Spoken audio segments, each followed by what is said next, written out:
ایک رات آئے گی قیامت کے قریب جو 3 راتوں کے برابر ہوگی، تو لوگ پریشان ہو جائیں گے، بچے عورتیں چیخنے لگیں گی کہ سورج کدھر ہے، سورج کدھر ہے۔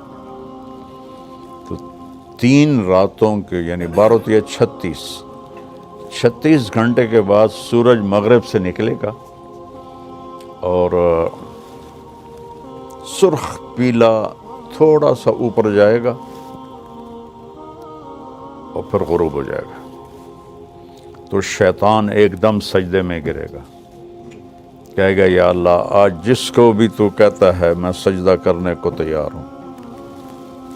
تو اس کے چیلے پوچھیں گے کہ استاد جی یہ آپ کیا کہہ رہے ہیں؟ کہیں گے یہ میرے مرنے کا سب سے پہلا سائن آ گیا ہے۔ لیکن اس وقت توبہ بند ہو جائے گی، جو کفر پر ہے وہ اسلام اس کا قبول نہیں، اور جو توبہ کرنا چاہے اس کی توبہ قبول نہیں۔ پھر تھوڑی دیر کے بعد سورج مشرق سے نکلنا شروع ہو جائے گا۔ اس واقعے کے کچھ عرصے کے بعد صفا پہاڑ جہاں ہم سعی کرتے ہیں، حالانکہ وہ چھپ چکا ہے،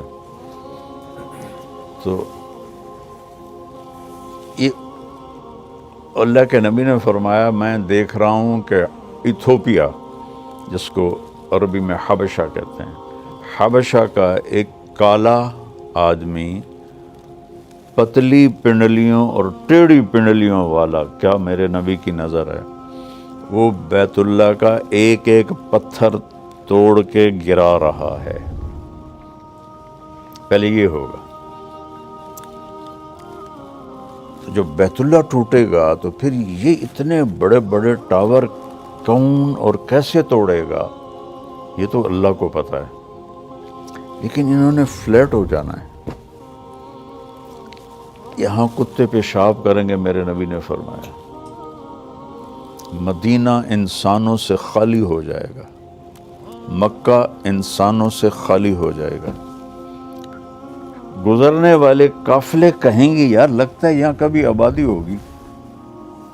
ابھی آپ اس آبادی کو دیکھیں، پھر حجم آبادی کو دیکھیں، اور پھر آپ میری بات کا تصور کریں تو آپ کہیں گے یہ تو ایسے ہی مولانا صاحب بات کر رہے ہیں، اور میں اللہ کے نبی کی آپ کو سنا رہا ہوں کہ گزرنے والے لوگ کہیں یار لگتا ہے یہاں کبھی کوئی لوگ رہتے ہوں گے، لوگ رہتے ہوں گے۔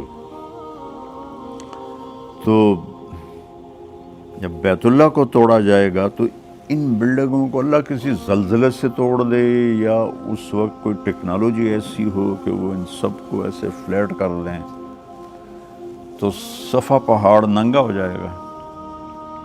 پھر ایک دن صفا پہاڑ پھٹے گا، اس میں سے ایک جانور نکلے گا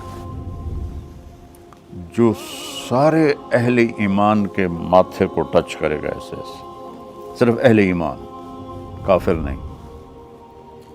تو اس کے 1 ہفتے کے اندر سب اہل ایمان مر جائیں گے، وہ صرف کافر رہ جائیں گے، جانوروں کی طرح۔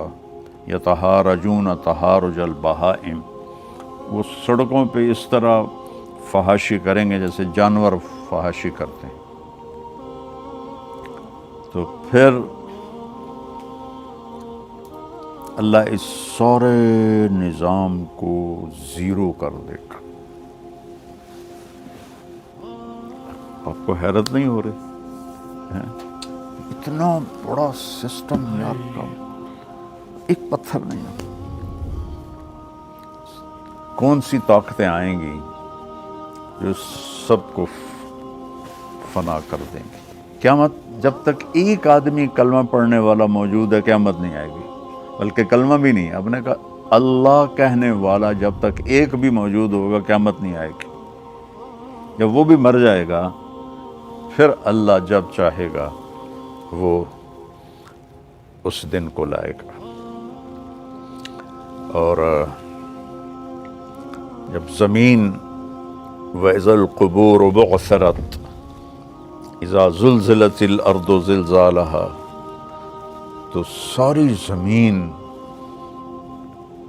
توڑ پھوڑ ہوگی، لیکن جہاں جہاں مسجدیں ہیں وہ زمین ایسے اوپر اٹھ جائے گی. اب کینیڈا کتنی دور ہے، اور کینیڈا کا جو نارتھ ہے وہ کتنی دور ہے، وہاں وہ کالے ہمارا مسجد بنی ہوئی ہے. ایسے وہ زمینیں اکھڑیں گی، ایسے ایسے ایسے ایسے، اور وہ فلائنگ شروع کریں گی، اور وہ اڑتی اڑتی اڑتی اڑتی اڑتی اڑتی مکہ پہنچیں گی. تو جب یہ ساری دنیا کی زمینیں، مسجدیں کی زمین مکہ پہنچیں گی، تو پھر بیت اللہ کی جو مسجد ہے جتنی بھی بڑی ہو جائے، اس سے بھی شاید بڑی ہو جائے، وہ ساری ایسے اکھڑ جائے گی، اور وہ ساری مسجدیں اس کے ساتھ ایسے گیٹ ٹوگیدر ہو جائیں گی. پھر وہ وہاں سے فلائنگ کریں گی اور مسجد نبوی پہنچیں گی. یہاں تو کچھ بھی نہیں ہوگا، اور بیت اللہ کا بھی کہ وہ جگہ ہوگی، بیت اللہ تو کوئی نہیں ہوگا. وہ جگہ جب یہاں وہ مسجدیں پہنچیں گی تو بیت اللہ کی جو جگہ ہے وہ کہے گی السلام علیک یا رسول اللہ. وہاں تو کسی چیز کا نشان نہیں ہوگا. اللہ تعالیٰ اپنے نبی کی قبر بھی مٹا دے گا، لیکن نشان تو ہوگا، کہے گا السلام علیک یا رسول اللہ. پھر مسجد نبوی بھی اکھڑ جائے گی، اور پھر یہ ٹریول کریں گے مسجد اقصیٰ کی طرف. آسمان کا جو دروازہ ہے وہ مسجد اقصیٰ کے اوپر ہے. دیکھو نا، اپنے نبی کو مکہ سے نہیں اوپر لے گئے اللہ تعالیٰ، مسجد اقصیٰ لے گئے، وہاں سے پھر اوپر لے گئے. تو پھر یہ ساری مسجدیں، بیت اللہ، مسجد نبوی، باقی مسجدیں مسجد اقصیٰ پہنچیں گی جو اس وقت فلسطین میں ہے. پھر وہ اکھڑے گی، پھر ان سب کو اٹھا کر اللہ جنت میں ڈال دے گا، اور باقی سمندروں میں آگ لگ جائے گی. پھر کتنے سمندر ہیں، ان میں جب آگ لگے گی تو وہ کیا منظر ہوگا.